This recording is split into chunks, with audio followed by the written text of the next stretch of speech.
ജീവിതം ഒരു തീരവും കടലുമാണ്.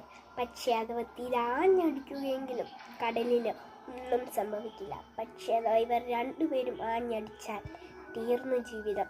ജീവിതം നമ്മളൊരു പാഠപുസ്തകമാണ്. അത് പെതുക്കെ പഠിക്കുകയും വായിക്കുകയും ചെയ്യുക, അല്ലെങ്കിൽ ജീവിതത്തിൽ ഒരർത്ഥവുമില്ല. ജീവിതത്തിൽ നമ്മൾ തോൽക്കരുത്.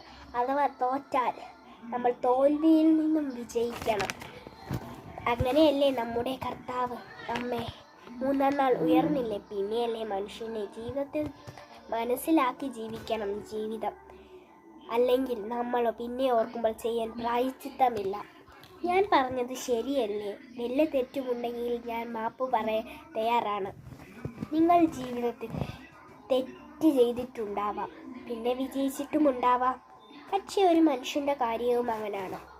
തോറ്റാൽ തോറ്റു, ജയിച്ചാൽ ജയിച്ചു. മനുഷ്യൻ ജീവിതം അവസാനിപ്പിക്കും. പക്ഷെ നിങ്ങൾ അങ്ങനെയൊന്നും ചെയ്യരുത്. ജീവിതത്തിൽ തോറ്റാലും ജയിച്ചാലും അത് കാര്യമാക്കരുത്. ഉള്ളതുപോലെ സന്തോഷവും സങ്കടവും വെച്ച് ജീവിക്കുക.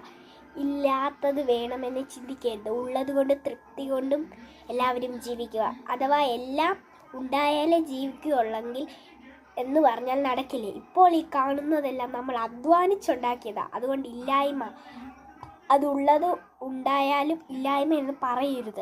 അത് ചിലപ്പോൾ നമ്മുടെ ഭാവി തലമുറയെ നശിപ്പിക്കാൻ കാരണമാകും. അതുകൊണ്ട് ഉള്ളതുകൊണ്ട് നിങ്ങൾ തൃപ്തി കൊണ്ട് ജീവിക്കാൻ ശ്രമിക്കുക.